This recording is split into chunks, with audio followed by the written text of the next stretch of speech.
The week of June 17, 2019. Here's what's happening. An unprecedented blackout has left nearly 50 million people in the dark across Argentina and Uruguay on Sunday, June 16th. Parts of Paraguay and Chile were also affected. The blackout was prompted by a failure in the electrical grid that serves both Argentina and Uruguay. The outage occurred as people in Argentina were preparing to go to the polls for local elections. Voters were forced to cast ballots by the light of their cell phone flashlights.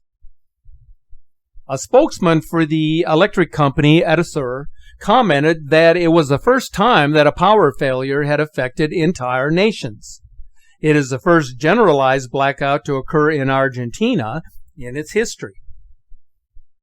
The Argentine media reported that the blackout may have been linked to a failure in the transmission of electricity from a hydroelectric dam. But the actual cause remains unclear, as everything came to a halt when Argentina and Uruguay went dark. Reports of the blackout were widespread. Argentinians posted images of dark towns and cities across the nation, while the metropolitan city of Buenos Aires was left totally adrift.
Big questions still remain over what caused the blackout. A collapse in Argentina's interconnection system, operated by the government, took place around 6 a.m. Eastern Time on June 16th. This caused a failure in the transport connect between the hydroelectric dam and the power stations that are located on Argentina's coast. Power was restored to much of the affected area by the end of the day. What's so disturbing about this failure is that the power companies are calling the blackout an external problem, claiming that it had nothing to do with the distribution lines, which leaves unanswered questions about the reasons behind the multi-nation blackout and what may have initiated the event that left millions of people in the dark. Power outages can be caused by such things as equipment failures, severe weather, and cyber attacks. But they can also be caused by a sudden blast of solar energy from our sun, which is something that the mainstream media has conveniently excluded as a possible reason for the blackout in South America. Why is that? Solar weather can have a profound effect on the Earth's electrical grids. Such events can have a cascading effect on power systems, leading to catastrophic power surges that will automatically shut down the equipment. An outage can spread far and wide, depending on whether our electrical system is robust or faulty. If equipment operators have no idea what is happening with the electrical grid when a surge occurs, then it becomes impossible to stop an outage from happening, the result of which could be long-lasting. 42 years ago, on July 13th of 1977, America's most dramatic blackout took place in New York City. The blackout, caused by damage to transmission lines at a nearby nuclear plant, lasted for 2 days, and it caused unprecedented chaos. Some of you may remember that day. And about 9:41, virtually all of New York City once again plunged into darkness. There are reports that there are a couple of areas of light, I guess, as we might call it. The Statue of Liberty still glowing in the harbor. Long Island apparently not affected, but Westchester County, which is at least the southern half within the Con Ed service area, is cut. Initial reports indicated that Staten Island was not affected. That apparently has... Staten Island is black at this time, according to the best information. We are experiencing lots of difficulties here this evening in bringing you news. Our people out in the streets find that their radios are not reaching the base station that we have atop the World Trade Center. All of those are our problems as we attempt to keep up. Occasionally you may hear things that you normally don't hear, us giving line information and queue information to reporters. That is because in our control room some of the relays are not working, as 90 Park Avenue, our studio headquarters, are on emergency power. It's entirely possible that the same thing could happen today, but more on a global scale if the Earth were to careen into an enormous solar storm. Even now, the world is completely unprepared for such an event if it were to happen, which it did back in September of 1859. During that storm, the sun transmitted a stream of electrons and plasma strong enough to overwhelm Earth's magnetic field. It was known as the Carrington event, and it crippled telegraph wires, it shocked telephone operators, it set fire to paperwork in telegraph offices, and it rendered man-made electricity useless. Auroras traveled as far south as the Bahamas, and the event lit up the sky in regions where dark had already set in.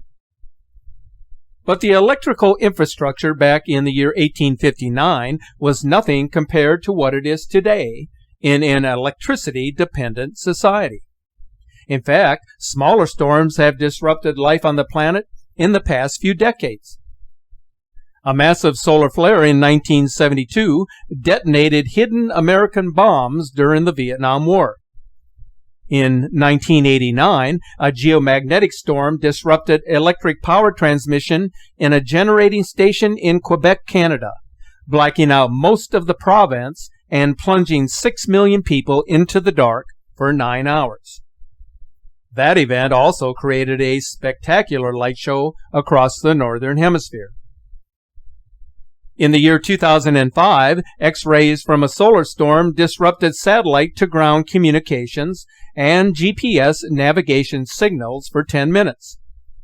How would you like to be on a commercial airline flight being guided in for a landing when that occurred? It's still uncertain as to the extent of the damage that a Carrington-style solar storm could do to the Earth.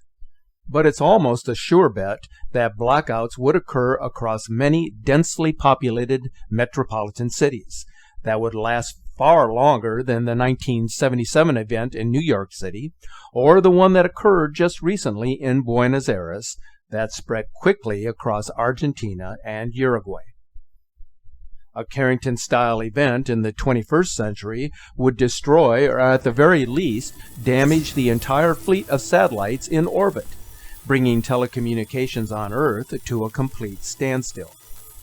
Furthermore, such an event would most likely create a catastrophic shutdown of the electrical grid that would take trillions of dollars to repair or replace, a monumental task that would require anywhere from 4 to 10 years for the power grid to fully recover.